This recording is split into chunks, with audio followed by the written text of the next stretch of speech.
Hello, my name is Tuomas Salminen. I'm a student in the Master's Program in Computer, Communication and Information Sciences in Aalto University. This is my master's thesis presentation on the topic of contract review with large language models. Let's start with the introduction slide. Interest in AI and machine learning has increased greatly recently. This is mainly due to generative AI models, which can produce human-like text, speech, or image content. Specifically, large language models, or LLMs, have grown popular and are used in various services. They are natural language processing models that are trained on a large amount of text data and mostly rely on the transformers architecture. Contract review is a task where a contract is read to understand the facts, provisions included in the contract, also to assess the feasibility or to predict potential risks. It's a time-consuming and costly task, usually done by professional lawyers on a quite high price. And therefore, automating contract review can be beneficial, so this costly task could be accessed by more wide range of people. And the thesis objective is to examine large language models for contract review. And specifically, the research questions are the following. So how well do recent LLMs perform on the contract review task? How much does fine-tuning improve the model performance? Which contract review question categories are the easiest or most difficult for the models to answer? And we will be returning to this later in the discussion section. Let's move on to the structure of the presentation. Here is the structure of the presentation. I will first start off with examining the related work, moving to the experiments and results, then the discussion, and finally the conclusion. I'm highlighting here 3 research papers that are using language models for contract review. In the first paper, they create a language model called a lease BERT that identifies entities and red flags in lease agreements, and they are fine-tuning the BERT model on a custom dataset to achieve their results. In the next paper, they use the retrieval augmented generation or RAG approach to compare contracts to template agreements. And RAG means like augmenting the model's information with external knowledge and then using this knowledge in the output generation instead of fine-tuning or training the model with this information. And in the third paper, prompt templates are used to produce consistent answers from contracts. And this existing literature indicates the high value of the contract review service, but there is a research gap in testing and fine-tuning current state-of-the-art LLMs. And this research gap will be addressed in the next section, where I present my experiments and results. This section talks about how I tested the LLMs for the contract review task and also present the results. So I conducted a series of experiments using the QUAD dataset. This QUAD dataset is built for contract review. It contains 510 legal contracts of 25 different types. It uses the CUAD 2.0 format. The CUAD 2.0 format includes questions that are answerable and unanswerable, making it a difficult NLP task. This is because the model has to know when it can or cannot answer the questions that are provided.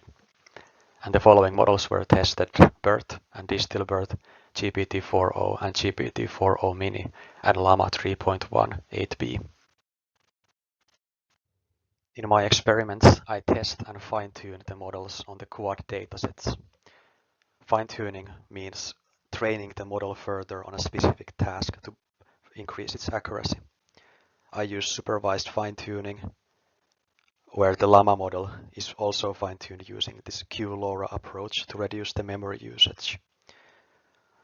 F1 and exact match scores are used to evaluate the models before and after fine-tuning. The next section I will show off my results. Here are the results for the GPT-4 4o mini and Llama models before fine-tuning. These include the scores for the questions that are answerable and also non-answerable. In the next slide I will show results for only the answerable questions. And here is the result before fine-tuning for the same models, but only with existing answers. So only answers to questions that are answerable. So this result is a bit worse, meaning that it was more difficult for the models to find the exact correct text in the data. And here are also hallucinations and missing answer counts for the non-fine-tuned models. And here the hallucinations means that the model tried to answer something that there was not supposed to be any answer for. And the missing answer means when it didn't answer something that there was supposed to be an answer for. In this slide and the next slide, we can see the results of all the non-fine-tuned and the fine-tuned models. So we can compare how much the fine-tuning improved the performance.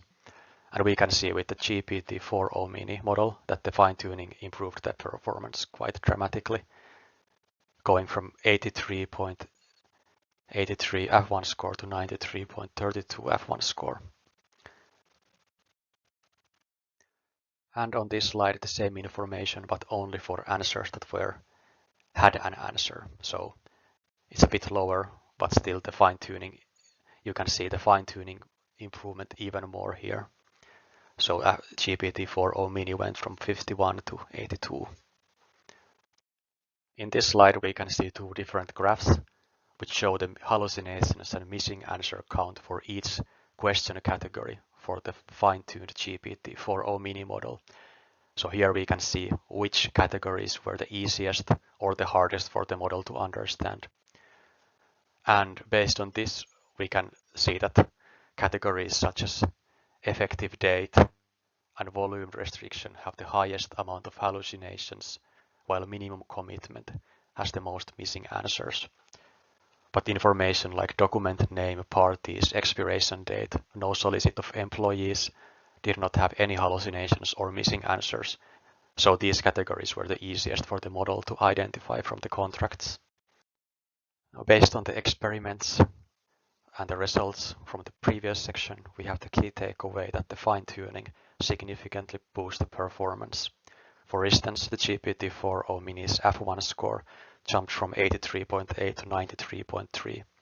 And even the smaller models like BERT and BERT performed surprisingly well, which would make them useful when there are constraints on resources. But however, the Llama 3.1 model underperformed, and this is due to the model quantization and other techniques I used to allow it to be used in my environments, since it was a larger model. And also some of the clauses were harder to handle for the model than others. So stuff like effective date and parties were handled very reliably, but then other more complex clauses were harder, which means that human review is still needed for these complex clauses. Let's go back to the research questions that were asked in the beginning of this presentation.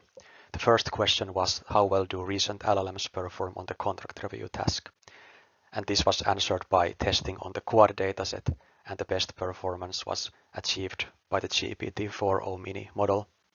Second question was, how much does fine-tuning improve the model's performance? And we could see that the fine-tuning significantly improves the model accuracy and performance. For example, with the GPT-4 mini gaining a 9.5 boost on the F1 score after fine-tuning. The last question was that which contract review question categories are the easiest or most difficult for the models to answer. And this was answered by measuring the different hallucinations and missing answer counts on this fine-tuned GPT-4 mini model. And we can see that some categories such as parties or expiration dates were easy, but others like volume restriction and minimum commitment were harder for the models. And these are mainly due to how the data is skewed. So some of the things appear much more often in the contracts and some are more rare. There were certain limitations with my experiments, such as the narrow scope of the QUAD dataset. It includes quite few contracts, only 510, and it only contains English language contracts made in the USA. And also I had some computational limitations with fine-tuning, the Llama 3.1 model. For future work, there should be more multilingual datasets that are created in different parts of the world, and also datasets with more varied contracts in general. Also, in addition to the F1 scores and exact match scores, there should be also legal expert evaluations of the results, as well as using other metrics, if possible. And instead of fine-tuning, other approaches such as RAG could be used and tested. In conclusion, we can see that fine-tuning is key to LLM performance in legal tasks. We could see that the smaller models such as BERT, DistilBERT, and even GPT-4 or Mini were quite efficient and effective with fine-tuning. The QUAD dataset has a limited scope, so future work should broaden datasets. Also, we should investigate different approaches such as RAG and also do expert legal evaluations of the results. And in conclusion, the LLMs show a promise for automated high-accuracy contract review. Thank you for listening to my presentation.